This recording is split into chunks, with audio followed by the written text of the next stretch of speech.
welcome back. We're going into the basic concepts. This is probably the best thing you could probably work on of all the workshops we do. We start off in a closed basic, and we're going to talk just a bit about all the little details that we sometimes miss in some of the workshop classes and whatnot. We're going to start our basic off by actually relaxing into a hip. So I'm actually standing in a fairly neutral position, and so is Janelle. We're going to relax into a hip, which is on the standing leg. When you do that, you notice the other knee bends forward, it relaxes.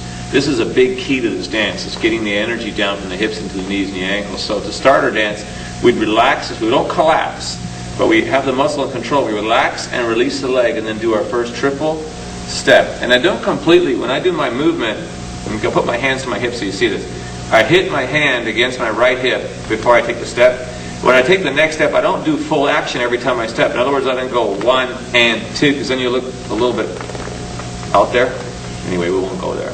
You're starting from this position here. You'll relax into that hip and just do a little pressure and then move it over to the other side.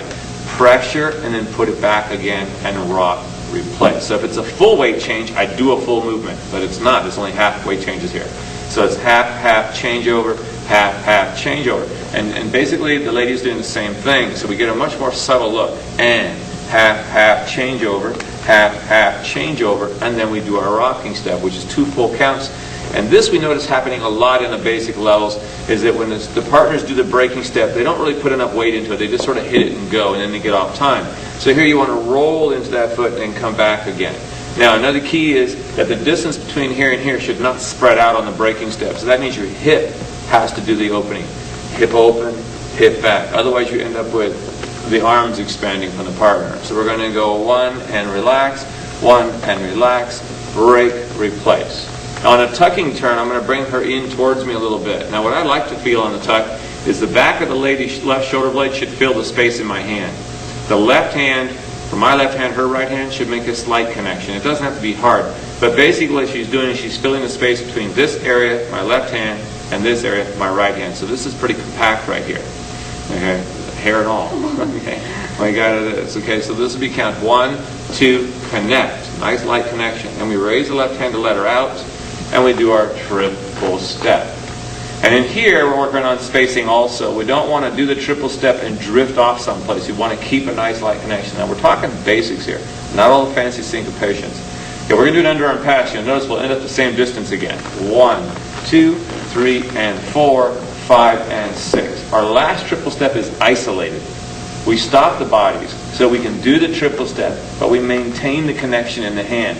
Most of my strength is in my hand down into my forearm. I try to keep it from getting up into my shoulders and elbow area. So I don't end up locking these joints. I keep them fairly relaxed and I tone through my hand. The way I look at it, if I can't get her to understand what I want by just a tuck of the fingertip, then I have to lead too much. And sometimes you'll have to do that because you're dancing with a partner that basically has a really mushy arm.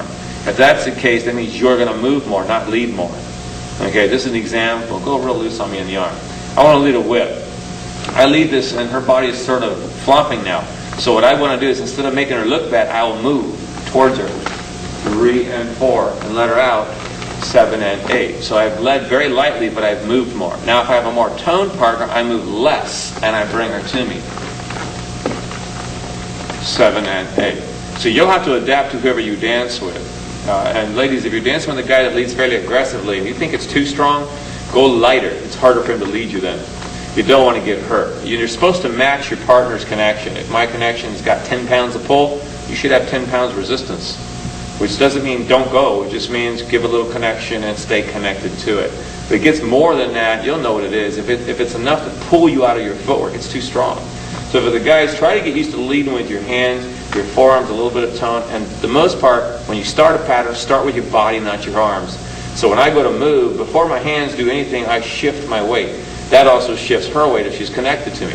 That might be something you may want to do, is take a partner and get a connection in the hand and see if your weight shift, the slightest weight shift, will get her to respond. Now what actually happens on a weight shift is the man is going back, and actually instead of the lady coming forward like Janelle's showing you that she's connected, but when we dance, that's not what actually happens. When I go back, she goes back the other way to make it even more connected. Now when she takes her step, it's a nice solid forward step. So that's winding. That's like taking a rubber band and pulling it back before you go to shoot it. You got more speed out of that rubber band because of the pull. So right here, we have what we call a light or a slightly taut rubber band, and we're going to make it elastic and then relax. Move right into it. 5, 6. We do that every time we move. We pull apart before we go. 3 and 4, 5, and pull apart. 1, 2, 3 and 4, 5, 6, 7, and pull apart. 1, 2. But when we pull apart, we don't lose this connection. It's almost always consistent. Now, our partnering is fairly good. We can actually be blindfolded and dance and know when we stop because we have such a good connection in the hand. That doesn't always happen with everybody you get. You'll know that when you get on the floor and social dance. But sometimes you can establish the kind of connection you want. I may want more connection from the partner, in which case I would pull the fingertips in a little bit tighter and I would lead her more than I would move. So I would bring her in, I'd push her a little harder against the arms. That's if I want a stronger connection. I might want that for body waves and things like that. 3 and 4, 5 and 6. So you can actually get the kind of movement you want if you have the right connection. Most of the time for myself, I like the connection to be there, but not noticeable. It's light. It's very easy. My basic sugar push is even slightly forward progressive, and it's a little bit of a spin-off of the shag. 3 and 4, 5 and 6, and 1 and 2. Very stationary, so you can see that we get lots of neat little footwork, good body action. It's easy to make hand changes because I don't have to reach for them. They're right there. 2, 1, 2. I don't take much to spinner, which brings me back to the leads. For the ladies, when you are led to do a move, basically what the man does is he invites a movement. He doesn't make you do anything. He invites it. It's basically up to you to execute it all the way to its end. He can add more to it, but you have to execute it. You do not want the man, if it's an underarm pass, to pull you all the way down the track into the triple stack. The only thing you want from him is the indication to go by. 1, that's it. The rest is up to you. 4, 5, and 6. You're responsible for turning yourself, you're responsible for anchoring yourself, and more importantly, you're responsible for maintaining the rhythm. Don't get lost on your timing. So we're going to go light and easy. 3 and 4, 5 and 6. And that connection, again, I stay connected to the partner and I use rotation. If it's a side pass, I rotate to lead. 3 and 4. If it's a whip, I rotate and come right back, which snaps the lady in a little bit. Sometimes I add more pressure into the hand depending on the sharpness of the whip. But we're talking basics right now, just trying to get really good solid basics, and we're talking filling space, which means the space between you and the partner.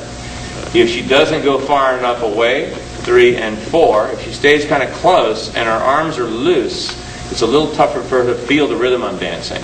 If she can back up just another, maybe an inch or two, you can feel that tightening just a little bit in the hands. Now you can feel the weight changes, you can feel the shoulders dropping, you can see the angles without even looking. I can feel what she's doing, I can tell you what foot she's on, just by the angle and the pressure I get from the hand. So being aware of the partner is a very, very important tool, probably the most important tool you would have, whether you're the lady or the man. These are your basic concepts. They should carry you all the way through the most advanced patterns. Thank you. We'll see you again.